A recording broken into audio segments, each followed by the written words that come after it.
Hello and welcome to Access All Areas of SEND, the podcast where we delve into the world of special educational needs and disabilities. I'm your host, Tina Emery, and each episode will be shining a spotlight on the stories, experiences and the voices that make SEND communities so unique, resilient and inspiring. Whether you're a parent, carer, educator or simply passionate about inclusion, this is the space for honest conversations, expert insights and practical tips. We'll be talking to people with lived experience, advocates, specialists and trailblazers, all dedicated to making SEND accessible for everyone. From breaking down barriers to celebrating successes, nothing is off limits as we explore what it really means to access all areas within SEND. So join us as we listen, learn and grow together. Don't forget to subscribe, leave a review and share your thoughts. We'd love to hear from you. Now, let's get started. Grab a cuppa and open the doors to access all areas of SEND.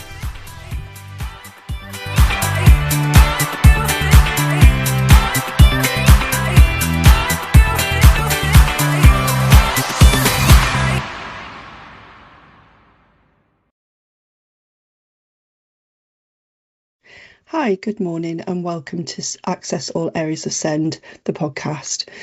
Joining me today is Sara, the founder of SEND consultant and tutor behind Inclusion at Heart, a Bristol-based personalised tutoring and SEND support service. She is an experienced SEND and primary teacher, as well as a qualified SENCo with over 13 years experience working with SEND, so that's special educational needs and disabilities. Sara has spent 8 years teaching across early years to Key Stage 4 in special schools, alternative provisions and mainstream settings throughout the southwest of England. She also brings international experience, having spent 3 years teaching in a British international school in Dubai.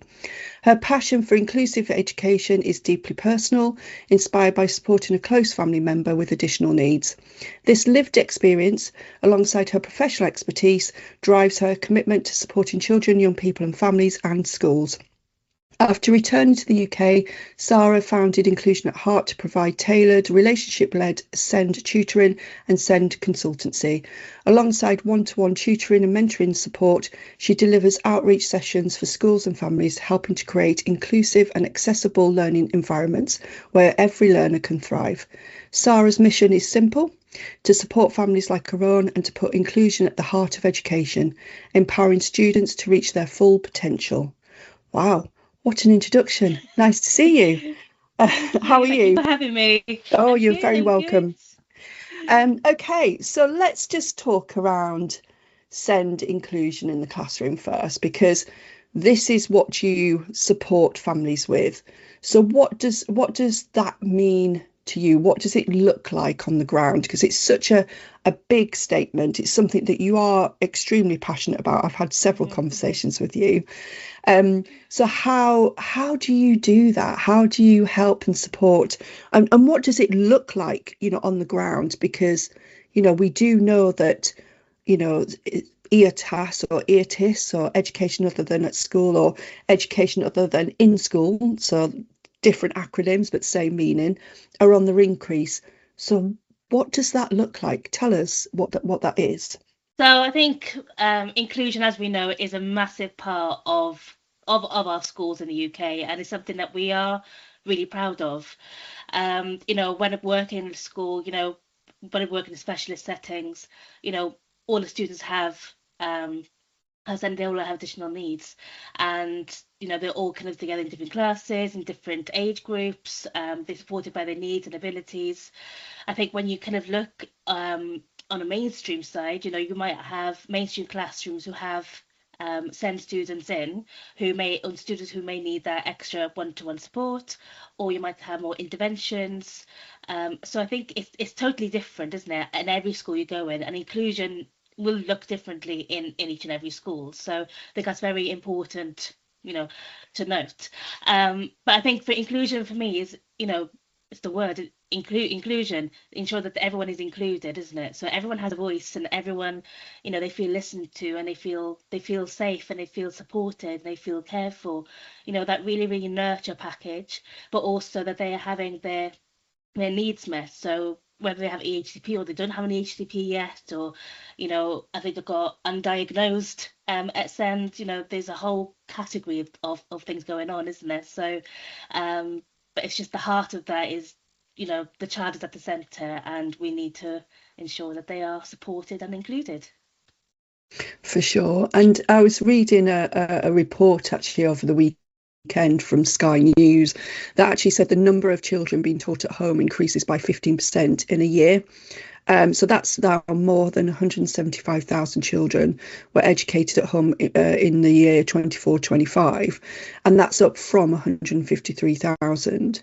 And what's worrying about that figure, and let's just, you know, there is a difference between home educating by choice, which is elective home education, and then there's home educating not by choice. Yeah. What the discussions I have had with families over the years is that there is some families that have had no choice but to educate just because of attendance, risk of fining. The children can't attend school, so it's not that they won't, they just can't. Yeah. And, you know, out of that figure that Sky News reported, they're saying now like a quarter of them have got special educational needs and disabilities. And, you know, it's quite interesting, isn't it, that, you know, the time frames, the sort of push around Progress 8, which is the mechanism of monitoring children's progression through school. You know, it's really tricky, isn't it, to try and manage that differentiated learning within the classroom. Yeah. And for all children, that some parents just have no choice but to take their children out of school. And one of the questions, and we're going to get really meaty now, Sara, so I'm really sorry. But one of the questions that came through, so obviously I ask my potential audience what they want from an episode, and you've seen these comments, and it's you know, one of the things that they ask for is, you know, how to get an EOTAS or EOTIS package. But I think we need to sort of come back a little bit and just talk about the differences between home education and EOTAS or EOTIS, whichever one you want to, you know, your local authority or you want to choose, because it is a distinct difference, isn't it, between the two, and how you can help with that and how we can support families to understand the differences, but also how they can provide, you know, an education for their child, because it is the law. You have to, the child has to have an education. So I think we need to unpick that a little bit in this session, if that's okay.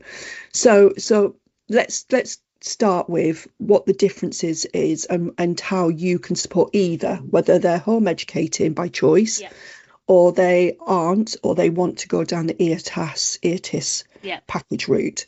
So let's start. So what is ultimately the difference between them? So for home educated, as you said, you know, it's parents who have chosen to keep their children at home, as well as that because they want to home educate them and teach them in their own way.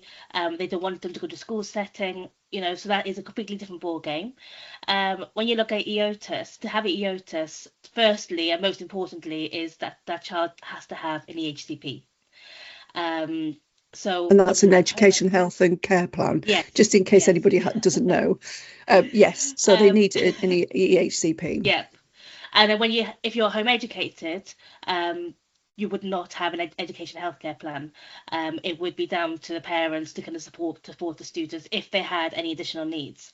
But obviously, when you have EOTAS, you will have the support of the local authority and EHCP in place to support the student. So that's kind of the key difference to start with, isn't it? Before we get into the meaty bit.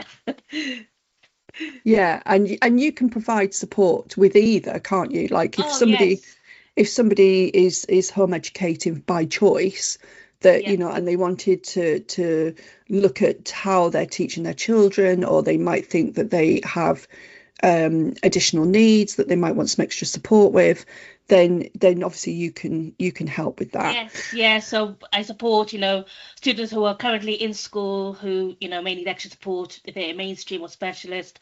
I support students who are maybe home educated and parents, as you said, need very extra support or guidance to support them. Or if they feel like they might have a possible diagnosis, so I can go and support with that, as well as obviously supporting students on EOTAS. So there's a huge range that I'm able to support with.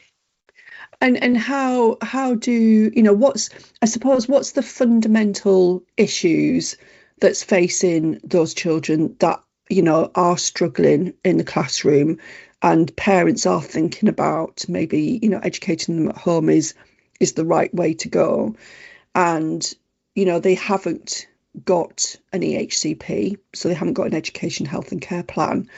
What thing could they put into place to go to, so what's the first thing you would recommend to do to get that ball rolling?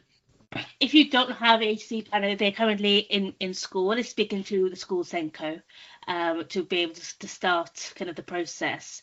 You can also look at having an educational psychologist assessment, or EP, you might hear schools call them, so who can also come and assess and support.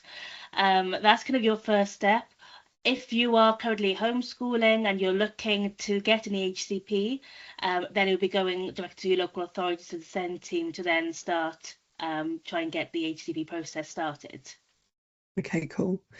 And how can, because obviously teachers, they are under a huge amount of pressure. Parents are under a huge amount of pressure. The conversations can be quite, tense, to say the least.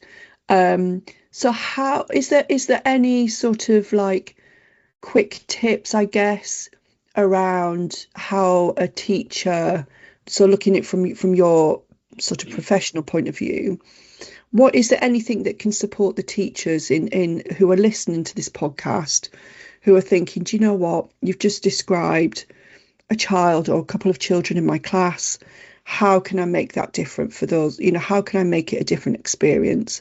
Because what I know about SEND, and I've been in SEND for quite a long time, is that actually if you make it better and okay for SEND children, you're actually making it better for every child within the classroom.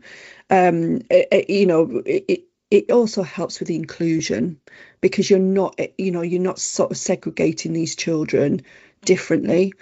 So what's the sort of the things that you could offer? Well, not you could offer, but some advice that you can give to, because obviously you're quite seasoned at this. You've been doing it a while. You've done both classroom stuff as well as being a consultant and working with families separately and privately. So what advice would you give a teacher that's listening to this, that's thinking, actually, I could do this a bit differently and I want to do a bit more than they already do, and it's probably quite a lot, but yeah. Any quick wins, anything that's can be done very effectively, very quickly for little money? Yeah, so I think the first of all is knowing that student, especially, when you work, for example, in primary school in a specialist setting, you get to know your students quite quickly, and it's really understanding what that student enjoys and likes and getting to know them on a personal level. I always say relationships are key. That is your first step, and I think without that relationship, it will be kind of quite difficult to kind of get into their world. From then on, you can, as you get to know that, what they like and what they dislike and what they really, passionate about and want to learn about. So I think that's kind of where you need to look at kind of not even differentiating, but personalization. So really personalizing, a strategy to that student. So it might be a student who maybe gets a bit overwhelmed or is talking a lot, and there's some behavior in the classroom. We always say behavior is communication. So if a child is being disruptive, or if a child is getting upset, or anything, then we kind of have to take a step back and say, okay, what's really going on here? Why are they being disruptive? Are they, 9 out of 10, they're not doing it, for attention, or they're not doing it for any other reason. It's just that maybe the work is too hard, they've been sitting for too long, they don't really know what's going on. So it's taking those steps and thinking, okay, what can I be doing instead? So maybe it's implementing movement breaks for the student, where they go and, I don't know, sit with Lego for 5 minutes, or they go with a walk with an adult, or they go outside for 5 minutes. So that's a good way to an easy way for that student. Okay, I need a break.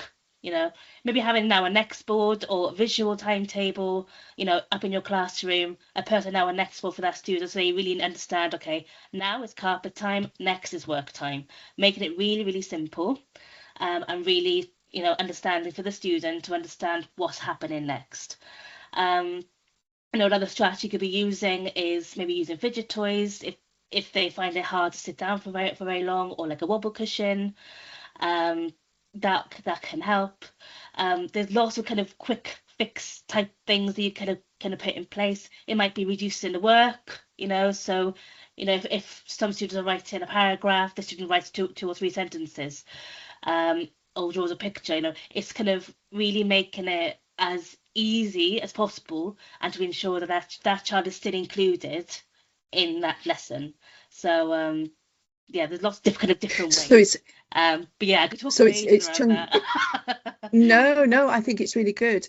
So it's literally like putting it into bite-sized pieces, isn't it? Absolutely, and just chunking it down, and giving them regular breaks, just movement breaks, whether it's standing up, sitting down. Because when somebody gets overwhelmed with a project or with something that they need to do, even as an adult, sometimes you just need that break, don't you? And children are no different, are they?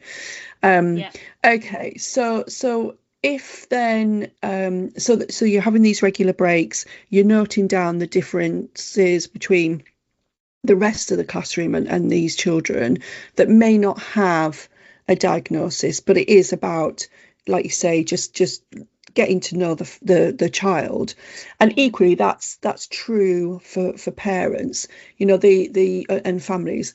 One of the things that I always say is around, getting to know your teacher, developing that link of communication, because there's nothing worse, is there, than families literally dragging a kid into school because they've got to go to work, and it's time pressures, and then the child's not ready to learn, and then it's handed, the child's handed over to the teacher, and they've got this child who is screaming or is visibly upset, and they're having to teach a classroom of children like that's got 35 kids in, for instance.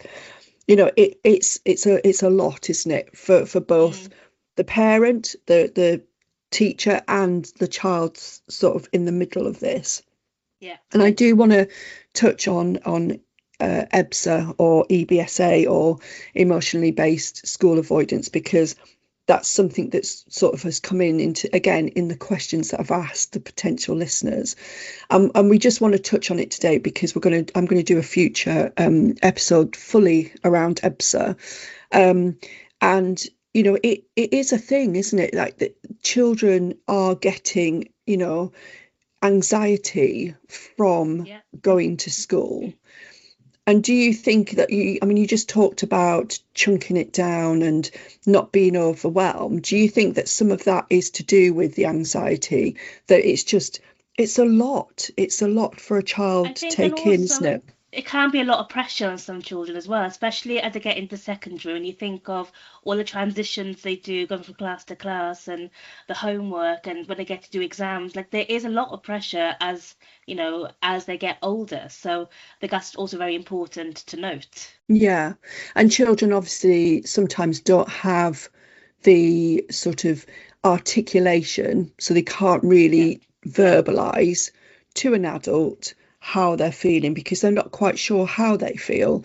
They just don't, they're just scared, or they've got the upset tummy, or their tummy hurts, they just generally feel unwell. To then a child who you're literally dragging through the school gates to get them into the building, which is when a parent is doing that, the parent is physically upset by it as well, and as well as emotional.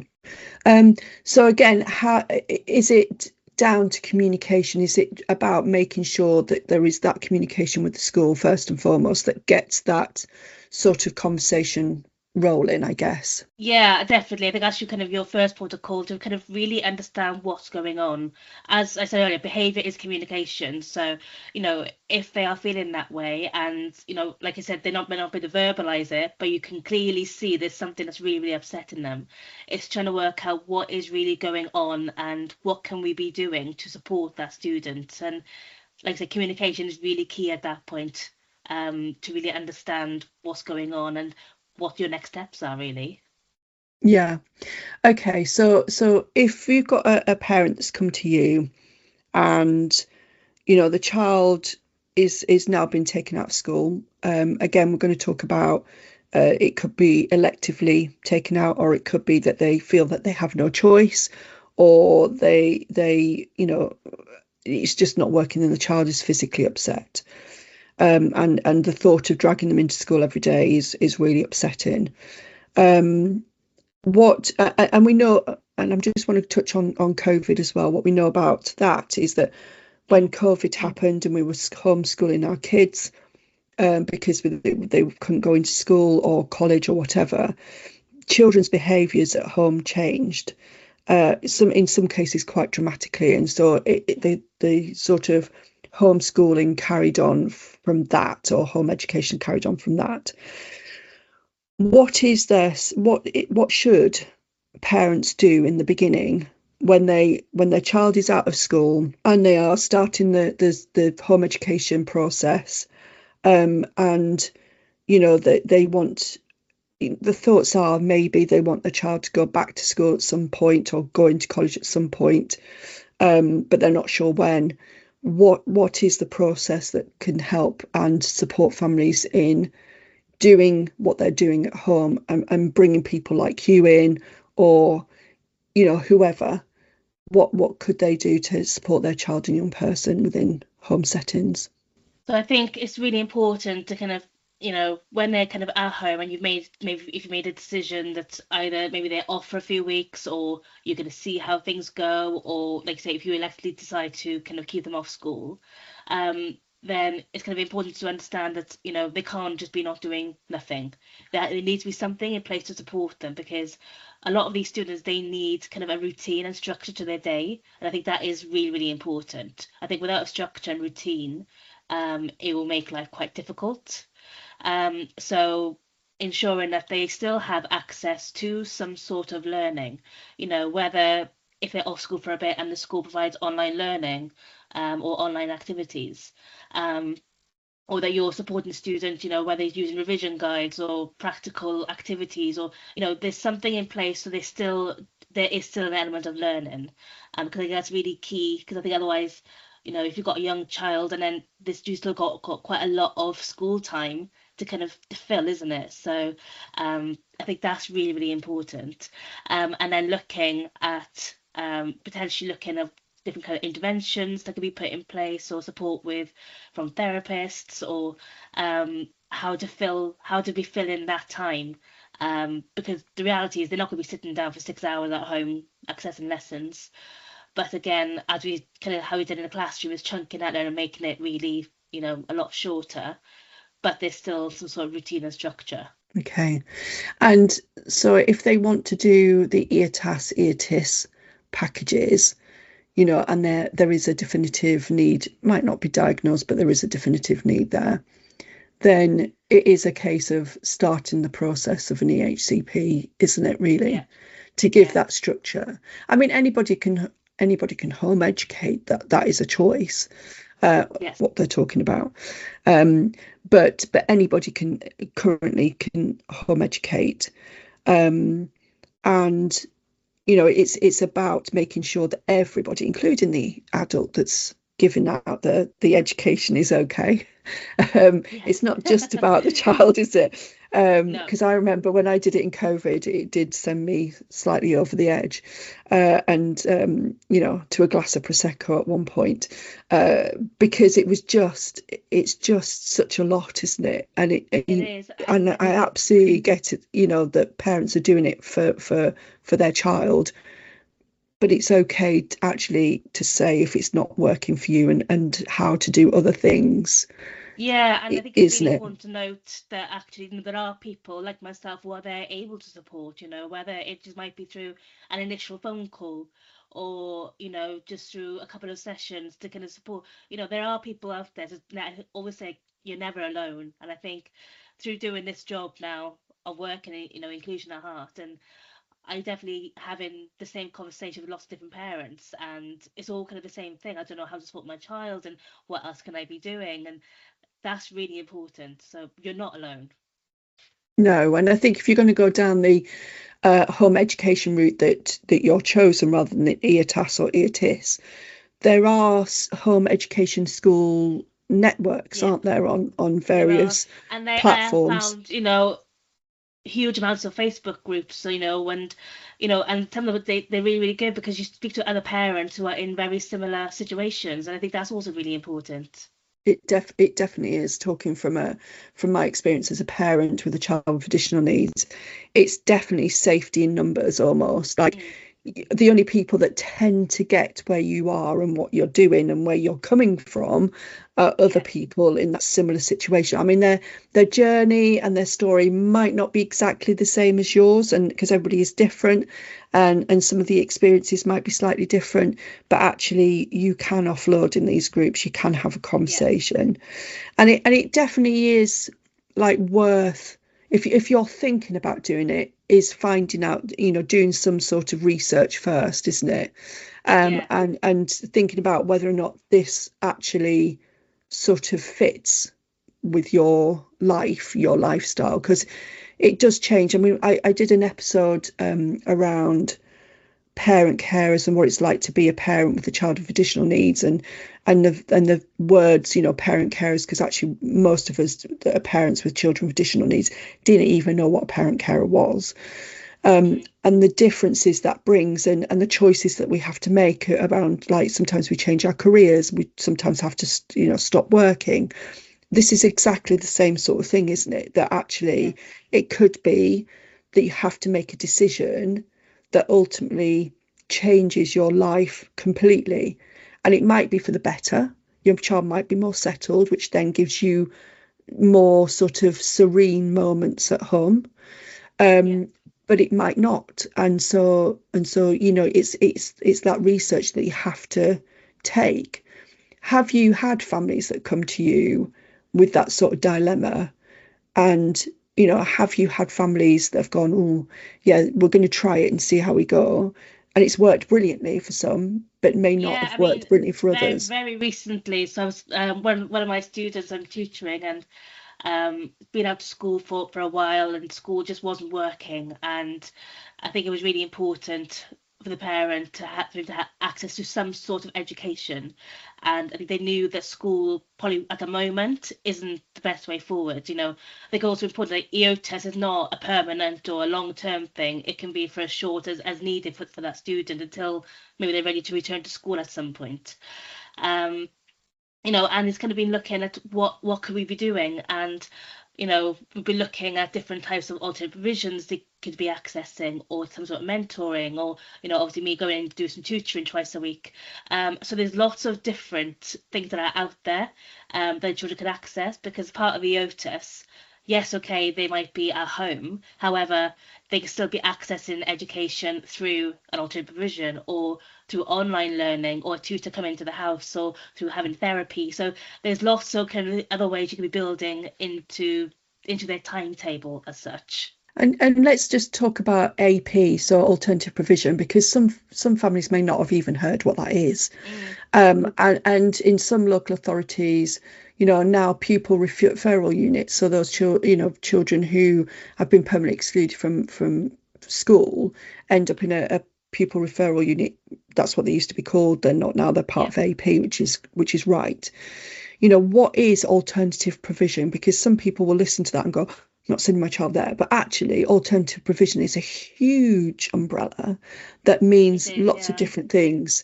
So can you explain a little bit about what alternative provision is? So autumn vision is kind of, I would say it's like very flexible learning. So it's not as if you're going into school as and doing your English and maths and academic learning. There might be an element of that when the student is ready, but it's kind of kind of going back to relationships, is grounding those relationships and supporting the student with kind of, understanding the world and emotional regulation and getting them ready to learn. So it might be through mentoring, or, they're going out to do visits, or through, well-being and counselling. There's so many kind of different strands, as you said, an umbrella term. There's so many different strands to AP. And I think it's also quite a new thing as well, really, isn't it? Because there's a lot, especially in Bristol, there are a lot of APs kind of starting and opening, and it's, because I think there's a need for it, at the moment, with parents, not sure which way to go, and then obviously there's more and more parents we know, from the figures, that they are going down the EOTAS route, and then it's kind of like, okay, we've got EOTAS, what now? And it's kind of doing that research to have a look what is out there and what can we be doing, and what kind of learning can they be doing that's not just academic learning. Yeah, and learning that's not in the classroom, isn't it? Yeah, Like a lot of the APs that I know of, they do lots of activities. You're talking about forest school. You're yeah, talking about learning to fish, going swimming. With an outside company. So it's not like you're taking your child to these activities. They're having a break from you. yeah, And they're learning and socializing with different people. And sometimes it might be small group work. So they're yeah, learning with other children. And so they're establishing friendship groups, which is really yeah, important, isn't it, in a child's development yeah, as well? yeah. Yeah. And again, goes And back to, the students' likes and things, and they're doing things they really, yeah, really enjoy, and that will then support them to kind of get back into learning, um, when they're ready. yeah. And so it helps with their emotional development, which, all children sort of need, isn't it? It's the Yeah, how to, you know, build up relationships, develop friendship groups, learning new skills. Because you're right, not every child wants to learn at a desk. And so the AP might be really good to help and support families and that children to do those skills outside of the house, outside of the mhm, classroom. And you're right, AP is definitely on the increase, but it can offer so much more, can't it, yeah, for these children? And it's an yeah, important part of their learning. And also schools, it's really important to note schools can access AP yeah, as well. It's not just home yeah, learning. So if you've got a child that you think, they might have an EHCP, they might be on SEN support, because there's the Sky News report that I mentioned at the beginning of the podcast episode. They're saying that a huge percentage of those children that are now being educated out of school are on SEN support, and there is some limited budget that can be attained through that, SEN support budget. And AP might be just the saving grace to be able to do forest school or yeah, or something else that a child can look forward to within their class, in their school week, that yeah, can help and support, can't it? It's not just, yeah, and some children learn better with their hands, you know, by watching others rather than being sat at a desk with a pen yeah. or a And it's pencil. like I say, though, it's very flexible, and it's to the students' needs and their likes, and so already it's kind of very bespoke to each and every student. Yeah, yeah. And so, I'm just thinking around, what else would you want to say to the educators that are listening to this podcast? Is there anything you wanted to add to this? Because, I do think that there are some amazing schools, some amazing teachers, and there is this conversation around teachers not being trained to deal with SEND, and there's been the government announcement last week around teacher training. 200 million has been spent on it. You know, if somebody sat at home who is an educator who has, maybe starting out in their journey as around, being a teacher in school, or has been a teacher for a little while and is really sort of down with it, and is really sort of going, oh my gosh, what am I doing? I don't know how to support these kids. they're getting an influx in them. There seems to be more and more children that seems to be, displaying these additional needs. What would you want to say to those teachers or educators that are maybe feeling like this? You're not alone. I think there is, as you said, across the UK, there is, I think people are feeling the same, and it is really difficult at the moment. But I think you have to remember the reason why we do it, and our first foremost is normally for most it's for the students, and I think it's remembering we're there for the students, and you want to make as much impact as you can for them. I think, and also speaking to people, because if you speak to other educators, there's a massive on social media, Instagram, TikTok, there's loads of different educators out there, and majority of the time you'll find other educators who are feeling exactly the same way. So I think it's really important to speak to people, speak to your senior leadership, and and see what else that they can do to support you. There's training out there, there is support out there, but I think you just have to ask and know where to ask. Yeah, no, I agree. And sometimes it can be a simple thing like your environment, because these children sort of reflect off the sensory input or output within a classroom. I know most children who have got additional needs, and their behavior is challenging, and it can make, or you've got the other children who are very quiet actually, and really struggle, they're struggling to engage or be part of the classroom. And so sometimes it could be just a simple tweak around your displays, the noise, the movements where they're sat in the classroom. It could be the projector that's going onto the smart board or whatever.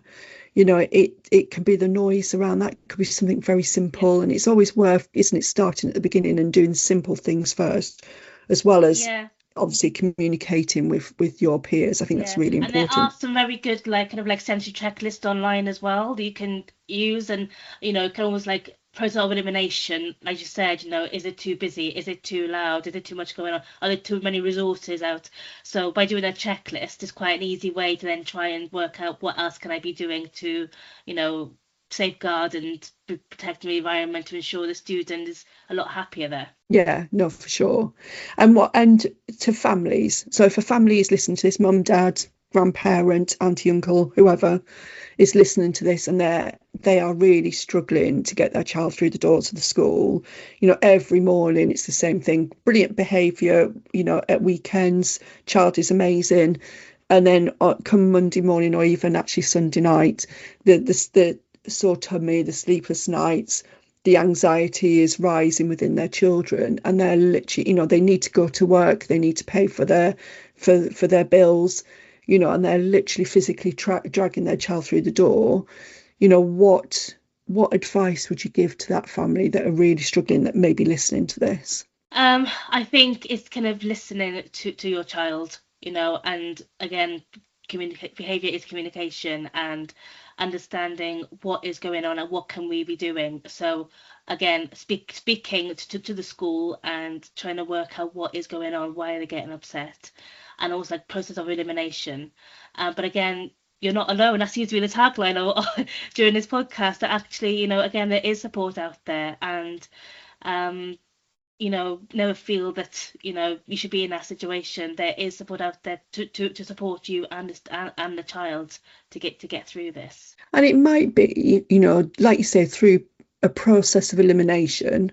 I love that's going to be the tagline, I think, from this episode. Is it might be that the school is not the right fit for the child. It's no different to us, is it, where we try a coffee house for a coffee and it's not our thing, so we go elsewhere. And I know that's a bit blasé talking about a child's education. It's probably not the best but it's true. story. But it is true, isn't it? Like there just could be something about it that you've really tried, that the school have bent over backwards and it's still not fitting. Like it just might be that whatever it is can't necessarily be fixed. And sometimes, trying a different school might be right for that situation. I'm not saying it is, but it could be, isn't it? And It then could be. that's a whole that's a whole different conversation. But in regards to, if that is the case, and we talk about transitions, and not just transitions from moving one school to another, but transitions from one classroom to another, different teacher. Do you find in your sort of line of work as well, transitions is so important to make sure that because you've talked heavily about communication, Sara, and I'm really pleased about that, because that is often the conversations I've had with the parents over the years. But transitions from and it could be that the class teacher's off sick. We've had lots of sickness going around this winter, and it could be a supply teacher's come in and there's some issues there with that child. And communication is key. But is there anything in regards to, transitions from one teacher to another, from one classroom to another, from one school or one phase to another? Is there anything that parents need to be mindful of in regard, or even class teachers when they're sharing that information on transition? Is there anything that is really important that they share at that point to make sure that I the think, child is yeah, no, welcomed? yeah, no, I think transitions are a really, really important thing. And, you know, there are things that happen that are out of our control. And for example, a teacher being off sick, and, the child may be going into that day expecting missing so and so, and they're off sick, and then suddenly they've got a supply teacher or different teacher covering, and it does spin them because they're not expecting it.